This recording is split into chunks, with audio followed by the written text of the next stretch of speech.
नमस्कार दोस्तों, ब्लडी सत्य के एक और हैरान कर देने वाले बहुत ही ज्यादा खौफनाक, डिफरेंट से अनोखे एपिसोड में आप सभी लोगों का बहुत दिनों बाद बहुत बहुत स्वागत है। दोस्तों, मैं बहुत दिनों से आप लोगों के सामने डिफरेंट स्टोरीज लेकर आ रहा था, लेकिन कुछ दिनों से हॉरर स्टोरी नहीं लेकर आया था। सोचा आज लेकर आऊं, क्योंकि आज एक ऐसी डरा देने वाली सच्ची घटना की सच्ची कहानी मुझे मिली है, जिसे सुनकर आज आप लोगों की रूह तक कांप जाएगी, ऊपर से नीचे तक आपके रोंगटे खड़े हो जाएंगे। आज रात की नींद आपकी शायद खराब हो सकती है, लेकिन हाँ, उतना ही ज्यादा मनोरंजन भी मिलेगा।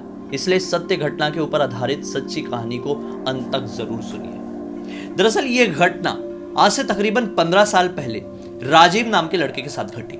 राजीव के बारे में थोड़ी सी जानकारी दे देता हूं पहले। राजीव हरियाणा के एक बेहद ही प्यारे से शहर सिरसा के रहने वाले, और राजवीर की जो बुआ थी उनका गांव था मुक्तसर साहिब। मुक्तसर साहिब भी बहुत ही प्यारी जगह, बहुत ही सुंदर खूबसूरत जगह। राजवीर को ना ठंड बहुत ज्यादा पसंद थी, जरूरत से ज्यादा। फॉग तो उन्हें बहुत ही ज्यादा प्यारा लगता था, जिस तरह से मुझे भी लगता है। राजवीर को जब कभी भी मौका मिलता ठंड के दौरान, वो अपनी बुआ जी के घर मुक्तसर साहिब जरूर घूमने जाते। दरअसल बुआ जी का एक लड़का भी था जो राजवीर का हम उम्र था। लड़के का नाम हरप्रीत था। ये दोनों साथ में अच्छा टाइम स्पेंड करते, घूमते फिरते, मजे करते। हाँ, तो राजवीर कभी भी ये मौका नहीं छोड़ते थे कि बुआ जी के इलाके में, मतलब जहां बुआ जी रहा करती थी उस शहर में, जब कभी भी मेला पड़े वो ना जाए, ऐसा पॉसिबल था ही नहीं। दरअसल बुआ जी के इलाके में, बुआ जी जहां रहती थी वहां पे हर लोहरी के अगले दिन एक बढ़िया वाला मेला पड़ता था। राजवीर हर मेले में वहां जाते थे। तो आज से 15 साल पहले वाली उस शाम को कुछ अजीब हुआ। राजवीर सुबह सुबह मुक्तसर साहिब पहुंचे। वहां पर हरप्रीत से मिले, बुआ जी से मिले, फूफा जी से मिले। सब कुछ बढ़िया था, किसी तरह की कोई परेशानी नहीं थी। शाम को मेले जाने का प्लानिंग बना। अब जो राजवीर का जो कजिन था, बुआ जी का लड़का, उसकी मोबाइल की शॉप थी, रिचार्ज वगैरह की, मोबाइल सेलिंग की अच्छी खासी चलने वाली शॉप थी। तो राजवीर बोला हरप्रीत के साथ कि आज मैं दिन में तेरे साथ थोड़ा सा इधर मोबाइल की शॉप में बैठता हूँ, थोड़ी बातचीत करेंगे, गप्पे शप्पे लड़ाएंगे, और शाम का वक्त आएगा तो बढ़िया मेले की तरफ घूमने जाएंगे, दोनों भाई लोग मजे करेंगे। शाम को फूफा जी आ जाएंगे दुकान में, फूफा जी को बिठा देंगे, फूफा जी दिन में मेला घूम ले। तो फूफा जी भी खुश होते, चलो बढ़िया, दिन में मेला घूमेंगे, शाम को दुकान में बैठ जाएंगे, और शाम को बच्चे लोग मेला घूम लेंगे, है ना। कितना अच्छा था। सुबह का वक्त था, ये लोगों ने बढ़िया नाश्ता वाश्ता किए, दुकान पहुंच गए। दुकान में बैठे, बात करे, ग्राहक आए, ग्राहक संभाले, अच्छे गपशप मार रहे थे। बातचीत करते करते पता नहीं कब शाम के 4 बज जाते हैं, पता ही नहीं चला। शाम के 4 बजे ये लोग इंतजार कर रहे थे कि अब आएंगे फूफा जी, अब आएंगे पिताजी, लेकिन फूफा जी आए ही नहीं। फूफा जी की जगह 2 आदमी स्कूटर से आते हैं, स्कूटर लगाते हैं, दुकान में ये दोनों कजिन्स के पास बढ़ते हैं और बोलते हैं कि दरअसल आपको हमारे साथ घर चलना चाहिए। ये दोनों ने वो दोनों आदमी को पहचाने नहीं। बोले आप कौन? बोले दरअसल आप मुझे नहीं जानते, मैं आप दोनों को बहुत अच्छे से जानता हूँ। हरप्रीत की तरफ देखकर बोलते हैं कि आपके पिताजी हमारे बहुत अच्छे दोस्त हैं, उनकी बहुत ज़्यादा तबीयत खराब हो चुकी है, आपको अभी की अभी दुकान बंद करनी चाहिए और हमारे साथ आपके पिताजी के पास चलना चाहिए। ये दोनों बहुत ज़्यादा घबरा जाते हैं कि क्या हुआ यार, पिताजी तो अच्छे खासे थे, घर पे थे, मेला घूमने जाने की प्लानिंग कर रहे थे, हम दुकान में बैठ के बढ़िया दुकान संभाल रहे, अचानक से दोनों कौन आदमी आए? दोनों आदमी बोल रहे हैं कि आपके पिताजी की तबीयत खराब है, जल्दी चलो यहाँ से। ये भी हड़बड़ाहट में जल्दी जल्दी अपनी दुकान बंद करते हैं और निकल जाते। वो दोनों आदमी का पीछा करते करते अपनी बाइक में, ये लोग थे स्कूटर में, वो दोनों थे। वो दोनों आदमी एक हॉस्पिटल तक पहुंचते हैं। घबराहट के मारे ये दोनों भी अपनी बाइक खड़ी करते हैं। वो दोनों आदमी के पीछे पीछे ये दोनों भी बढ़ चलते हैं, हॉस्पिटल के अंदर एंटर करते हैं। तो जैसे ही हरप्रीत की माँ हरप्रीत को और राजवीर को देखती है, तो हरप्रीत को गले से लगा लेती है और जोर जोर से रोने लगती है। बोलती है कि पता नहीं क्या हो गया है तुम्हारे पिताजी को, डॉक्टर कुछ बता नहीं रहे हैं, बोल रहे हैं कि आपके बेटे को ही बताएंगे, तुम बेटा जल्दी डॉक्टर के पास जाओ, पता नहीं वो तुमसे ही क्या कहना चाहते हैं। राजवीर और हरप्रीत भागते हुए, हड़बड़ाते हुए डॉक्टर के पास पहुंचते हैं। डॉक्टर बताते हैं हरप्रीत को कि दरअसल आपके पिताजी की मृत्यु हो चुकी है। हरप्रीत ये सुनकर हक्का बक्का रह जाता है, उसके पैरों तले जमीन निकल जाती है। उसके परिवार में उसके पिताजी के साथ सब कुछ ठीक था, अचानक से ये क्या हो गया? वो डॉक्टर से मृत्यु का कारण पूछता है। डॉक्टर बताता है कि उनकी बड़ी ही दर्दनाक मृत्यु हुई है। लोगों से पता चला कि आपके पिताजी मेला घूमने गए थे, मेले में भगदड़ हो गई, उस भगदड़ में एक चोट लगी और ये जमीन पर गिरे और भीड़ इन्हें कुचलते हुए लगातार इधर से उधर भागने लगी और इनकी मृत्यु वहीं पर ऑन द स्पॉट हो गई थी। हम बहुत कोशिश कर रहे थे कि जैसे तैसे करके हम वापस ला सके तो ला ले, बेचारे डॉक्टर है क्या ही कर लेंगे, लेकिन नहीं ला पाए। आखिरकार मृत्यु हो गई। ये बात सुनकर हरप्रीत ऊपर से नीचे तक पूरी तरह से कांप गया। ऑब्वियसली कोई भी सुने तो अपने आप को ठीक तरीके से संभाल नहीं पाए। इधर पे राजवीर भी फोन लगाकर सभी रिश्तेदारों को बताने लगता है कि ऐसा ऐसा हो गया है फूफा जी के साथ। अपने पिताजी और अपने चाचा को भी फोन करता है तो पिताजी बोलता है कि घबराओ मत आप लोग, हम लोग जल्द से जल्द वहां पर पहुंच रहे हैं मुक्तासिर साहिब। सिरसा में ही ये लोग थे और सिरसा से बहुत दूर नहीं थी ये जगह। एक प्राइवेट टैक्सी करते हैं, प्राइवेट कार बुक करते हैं और समय पर वहां पर पहुंच जाते हैं। अब जैसे ये लोग वहां पर पहुंचते हैं तो यहाँ पे सब लोग वो गाने लगते हैं। तो राजवीर के पिताजी जब यहाँ पर पहुंचे तो राजवीर को बोले कि बेटा तुम एक काम करो, टैक्सी में बैठ के निकल जाओ। दरअसल राजवीर के एक बड़े भाई भी थे, भाभी भी थी और भाभी प्रेग्नेंट थी। पिताजी सबको छोड़कर यहाँ पर अकेले आए थे तो उन्होंने बोले कि तुम टैक्सी में बैठकर सिरसा वापस निकल जाओ, क्योंकि अगर तुम समय पर नहीं पहुंचे तो तुम्हारी भाभी को कुछ प्रॉब्लम हो गई तो फिर कौन संभालेगा। भाई भी काम के चक्कर में बाहर बाहर आता जाता रहता है, तो तुम निकल जाओ, मैं हूं ना यहाँ पर संभालने के लिए, चाचा जी है ना, हम लोग संभाल लेंगे, देख लेंगे। राजवीर के अंदर से हिम्मत नहीं हो रही थी कि हरप्रीत के पिताजी के साथ ये सब कुछ हो गया और वो छोड़कर चले जाए, लेकिन क्या करे, वो भी मजबूर था। टैक्सी में बैठता है और वो लोग निकल पड़ते हैं। निकलते हैं, शहर क्रॉस होता है, बीच में एक जंगल वाला इलाका लगता है। अभी शाम बढ़ चली थी और ये फॉग भी जम गया था। टेम्परेचर काफी ज्यादा ठंडा हो गया था, माहौल थोड़ा सा अजीब सा हो रहा था और राजवीर का मन भी काफी ज्यादा भारी था। आंसू भी आ रहे थे, लेकिन क्या था, अपने आप को तो संभालना ही था। अचानक से ड्राइवर एक जंगल वाले रास्ते के पास में गाड़ी रोक देता है। राजवीर सोचता है कि अरे ड्राइवर ने गाड़ी क्यों रोका। राजवीर ड्राइवर से गाड़ी रोकने का कारण पूछता है तो ड्राइवर कहता है कि सर मैं सुबह से ट्रैवल कर रहा हूँ, काफी ज्यादा थक गया हूँ। ड्राइवर ने गलत बात किया, यहाँ पे गलत बात किया। ड्राइवर ने बोला मैं थक गया हूँ तो मैं थोड़ी सी ड्रिंक कर लूँ क्या। अब राजवीर भी भाई क्या बोलते हैं, राजवीर का मन वैसे ही उदास था, बहुत टेंशन में थे। बोले जाओ यार, तुमको जो करना है करो यार। ड्राइवर उतरा, बाहर तरफ खड़े होके पैग वैग मारने लगा। यहाँ पर राजवीर कार के अंदर बैठा बैठा सारी चीजें रिकॉल कर रहा है, सोच रहा है कि दिन भर क्या हुआ, कैसे हो गया, सब कुछ अच्छा था। अचानक से ड्राइवर दरवाजा खुला तो राजवीर भी हड़बड़ा गया कि अचानक से यार कहीं खोए रहते हम लोग, तो ऐसा होता है ना, किसी ने अचानक से दरवाजा खुला तो हम लोग थोड़े घबरा जाते हैं, तो राजवीर भी वैसा ही हो गया। अब ड्राइवर बैठा, बोला कि ठीक है सर अब निकल पड़ते हैं, अभी एक ही फ्लो में डायरेक्ट सिरसा ही जाकर रोकेंगे। तो ड्राइवर अपनी गाड़ी चलाना स्टार्ट करता है। अब यहाँ से सिरसा तकरीबन यही कोई 40 किलोमीटर के आसपास बचा रहा होगा। अचानक से राजवीर ये पाता है कि ड्राइवर ढंग से गाड़ी नहीं चला पा रहा है। ड्राइवर को अब चढ़ गई है ठंडी हवा के कारण अच्छी खासी। ड्राइवर झूम रहा है और उसके साथ गाड़ी भी झूम रही थी। राजवीर ने बोला भाई रुक जा, हमको सिरसा पहुंचना है सही सलामत अपने शरीर के साथ, ऐसा नहीं है, काम कर तू साइड में बैठ, मैं गाड़ी चलाता हूँ। ड्राइवर बोलता है ठीक है भाई आप ही चला लो, मेरे से तो हो नहीं रहा है। गलत काम किया था ना ड्राइवर ने, कुछ गड़बड़ हो जाती तो हो जाती ना बड़ी वाली गड़बड़। अब यहाँ पर साइड में आके ड्राइवर बैठ गया, राजवीर गाड़ी चलाने लगा। राजवीर गाड़ी चलाते चलाते सोच रहा है कि यार अब अच्छा नहीं लग रहा है, थोड़ी भूख सी लगी है, रात में घर पहुंचूंगा, भाभी को कहाँ परेशान करूंगा, कोई दुकान देखता हूँ, कोई ढाबा देखता हूँ, मिल गया तो रुक जाऊंगा।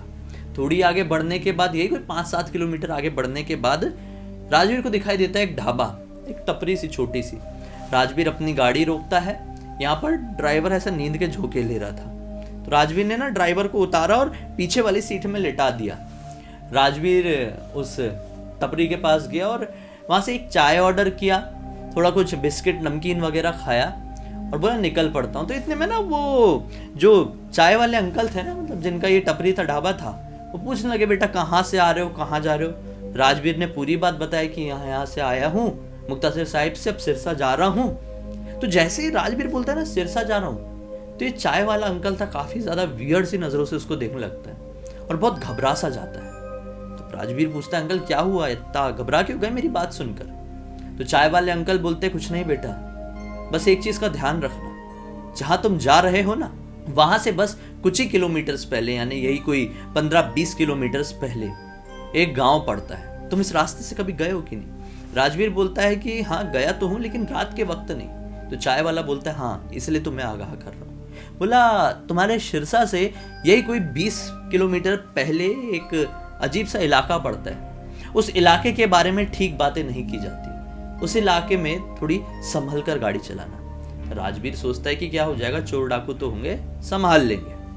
अब ऐसा कह के राजवीर गाड़ी में बैठ जाता है, गाड़ी चढ़ाने लगता है। चलाते चलाते थोड़ा टाइम और बीतता है और जो कि चाय वाले अंकल ने बताया था वो वाला इलाका आ जाता है।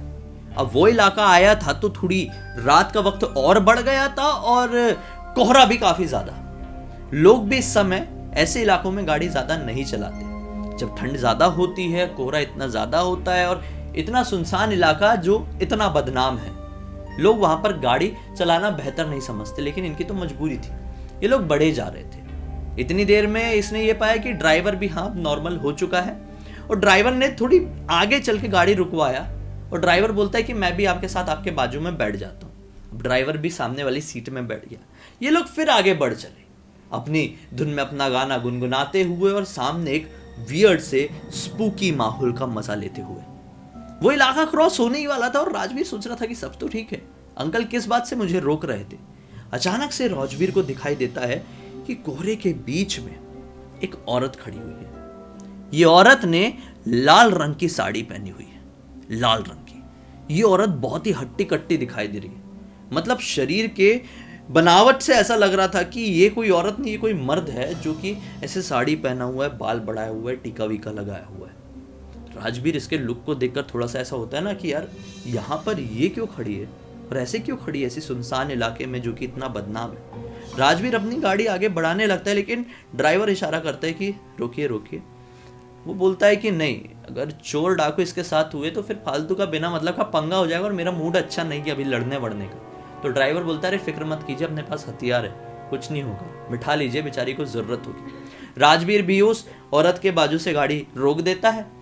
औरत ऐसी खिड़की से आगे बढ़कर कहती है कि मुझे थोड़ा आगे तक छोड़ देंगे, कोहरा था, समझ में नहीं आया, बस से अपने घर से पहले ही उतर के आप थोड़ी और आगे तक छोड़ देंगे तो आपकी बड़ी मेहरबानी होगी। तो राजवीर और ड्राइवर क्या कहते हैं, अरे बहन फिक्र मत करो, बैठ जाओ, हम आपको छोड़ देंगे। वो पीछे की तरफ बढ़ती है, दरवाजा खोलती है और पीछे वाली सीट में बैठ जाती है।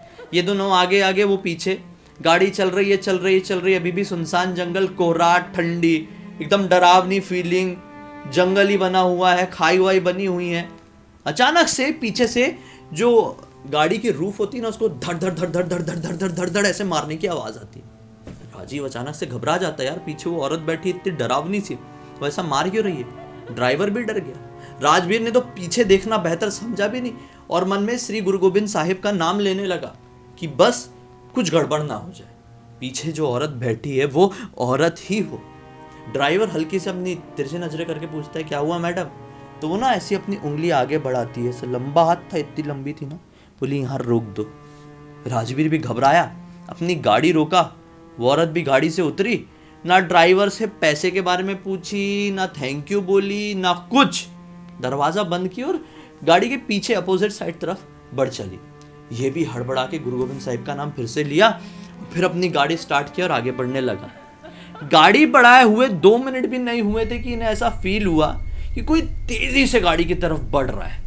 ये घबरा गया, सोचा कि यार कोई तेजी से ट्रक वक्त तो नहीं आ रहा है और रास्ता थोड़ा पतला है, कैसे निकालेंगे। थोड़ा डर गया ना इतनी तेजी से।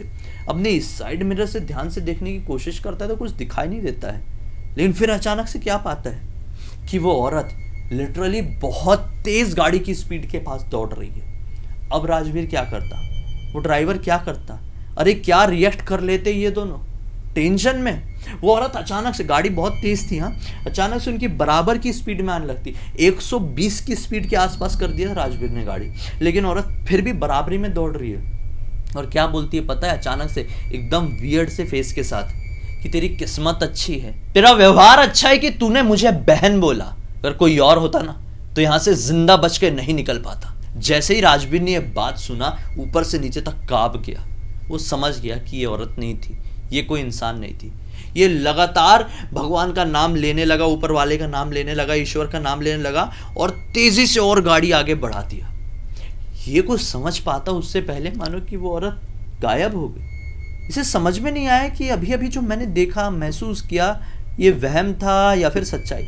ड्राइवर की तरफ देखता है तो ड्राइवर तो इतना घबराया होता कि पूरा पसीना पसीना, लगातार मानो कि ऐसा कि इतने ठंड में भी उसको बहुत भारी गर्मी का एहसास हो गया है। ये लोग बहुत तेज़ी से निकालते हैं और ठीक यही कोई 10-15-20 मिनट बाद वो सिरसा के शहर को टच कर जाते हैं। घर तक पहुंचते हैं, गाड़ी रोकते हैं, उसके बाद राजवीर उतर के बढ़िया अपने घर पे थोड़ा फ्रेश व्रेश होता है, कुछ नाश्ता वास्ता करता है और सोने के लिए चले जाता है। उस रात उसको नींद नहीं आई, बहुत ही ज़्यादा घबराहट बनी रही। दिन भर उसने कुछ ऐसा एक्सपीरियंस कर लिया जो ज़िंदगी में उसने कभी सोचा भी नहीं था। फूफा जी के बारे में, हरप्रीत के बारे में, ड्राइवर के बारे में, वो अजीब सी औरत के बारे में। आज इस वाकया को पूरे 15 साल बीत चुके हैं, लेकिन राजवीर को क्लियर समझ में नहीं आया कि ये घटना मेरे साथ हुई क्यों थी। मेरी जान तो बच गई, लेकिन अगर उस रात मेरे मुंह से बहन नहीं निकला होता तो मेरे साथ क्या होता। ऐसी घटना आए दिन कई सारे लोगों के साथ घट जाती है। कई सारे लोगों की इस तरह के हाईवेज में मृत्यु भी हुई है। तो बचकर रहे।